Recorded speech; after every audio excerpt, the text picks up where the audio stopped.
At this urban farm, these greens might not have far to go, but getting them to market still hurts this grower's bottom line. That's costly. Every time I pump gas, it's $150. Many in Canada are feeling the financial pain after months of spiking oil and gas prices. But it's a windfall for the Canadian oil sector. In the last 3 months, Canadian oil giant Suncor says it earned nearly $4 billion, quadruple what it made the same time last year.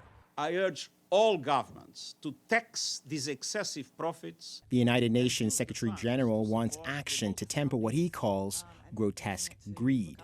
It is immoral for oil and gas companies to be making record profits from this energy crisis on the back of the poorest people and communities and at a massive cost to the climate.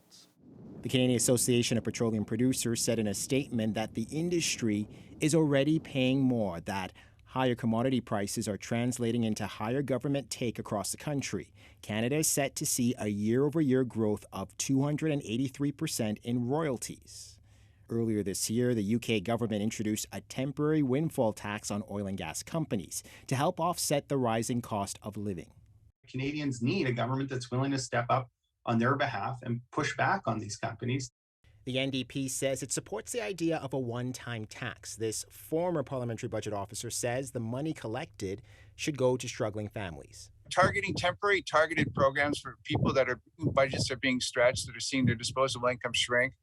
I think that always makes sense. Canada's finance minister was asked about whether or not the government supports a so-called windfall tax. Chrystia Freeland did not comment about that, but said the government is raising taxes on various sectors.